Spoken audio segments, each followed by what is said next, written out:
मालेगावपासून जवळ असलेल्या डोंगराळे गावात 10 दिवसापूर्वी एक धक्कादायक घटना घडली. एका 24 वर्षीय नरधामाने 3 वर्षाच्या चिमुकलीवर अत्याचार करून तिचा निर्घृणपणे खून केला होता.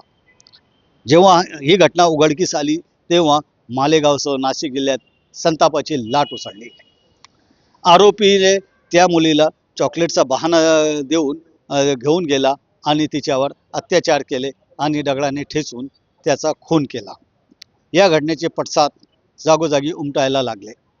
मालेगाव असो, नाशिक, मनमाड, येवला, चांदवड, सटाणा, इव्हन इतर जिल्ह्यातही याचे पडसाद उमटून ठिकठिकाणी मोर्चे, आंदोलने केली जात आहे. आजही या आंदोलनाची धग कायम आहे.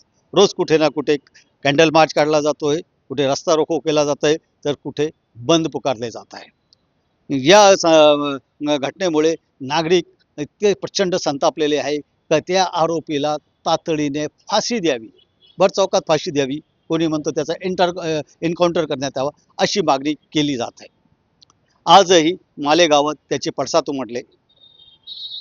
नागरिकांच्या वतीने स्वयंस्फूर्तीने आज मालेगावच्या टेरे फाट्याजवळ मुंबई आग्रा महामार्ग रोखून धरण्यात आला.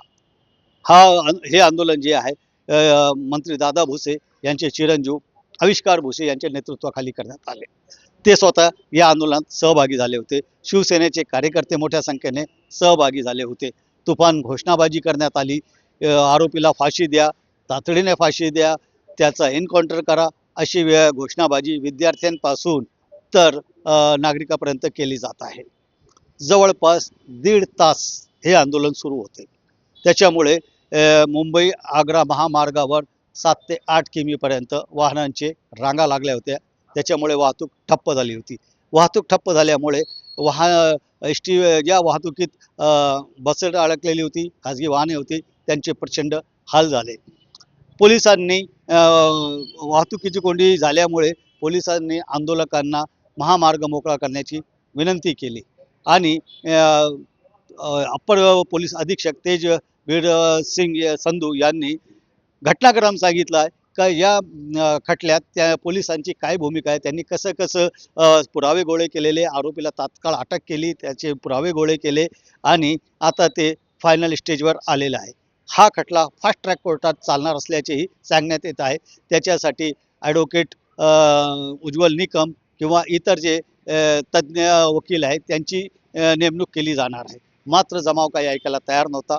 जमावाचं एकच सांगणं होतं का आरोपीला तात्काळ फाशी द्या, पण कायद्यानुसार कायद्याला ते धरून नाही आहे, पोलीस अशी समजूत काढत होते. अखेर जमाव उठत नसल्याचे पाहून पोलिसांनी मंत्री दादा भुसे यांचे चिरंजीव आविष्कार भुसे यांना ताब्यात घेण्याचा प्रयत्न केला. त्याच्यामुळे आणखी वातावरण चिघळलं आणि तरुण वर्गाने याला विरोध केला.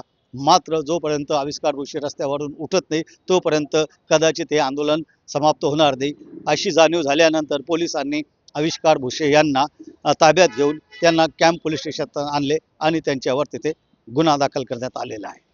तिकडे आरोपी विजय खैरनार याची पोलीस कोठडीची मुदत आज संपली होती. त्याच्यामुळे त्याला आज कोर्टात हजर केले जाणार होते. मात्र गेल्या आठवड्यात मालेगावात काढण्यात आलेल्या मोर्चानंतर एक जमाव संतप्त झाला होता आणि त्याने कोर्टाच्या आवारात घुसून धुडगूस घातला होता. यावेळी कोर्टाचे 2 दरवाजे देखील तोडण्यात आले होते.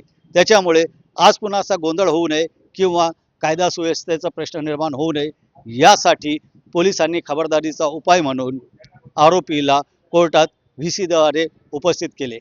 सरकारी वकिलांनी युक्तिवाद करताना आरोपी पाहिजे तेवढं पोलिसांना सहकार्य करत नाही आहे. अजूनही अनेक पुरावे गोळा करण्याचे बाकी आहे. त्याच्यामुळे पोलिसांना आणखी अवधी मिळावा त्यासाठी सरकारी वकिलांनी 4 दिवसाची पोलीस कोठडीची मागणी केली होती. कोर्टाने ती मागणी मान्य करत आरोपीला आज पुन्हा 4 दिवसाची पोलीस कोठडी देण्यात आलेली आहे. एकूणच जेव्हा ही घटना घडली तेव्हा डोंगराळे गावात पीडित कुटुंबाचे सांत्वन करण्यासाठी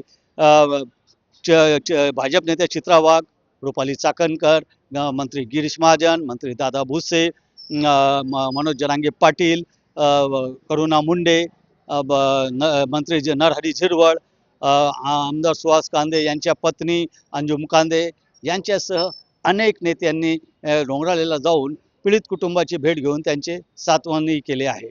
एकूणच ही जी घटना आहे संतापजनक आहे आणि याचे पडसाद अद्यापही ठिकठिकाणी उमटत आहे. सर्वांची एकमुखी मागणी आहे का या आरोपीला तर फाशी देण्यात यावीच, शिवाय अशा घटना पुढे घडणार नाही याचीही काळजी घेऊन कठोर कायदा करण्याची एकमुखी मागणी मालेगाव सह नाशिक जिल्ह्यातील नागरिक करीत आहे. बबू शेख, न्यूज 18 लोकमत, मालेगाव.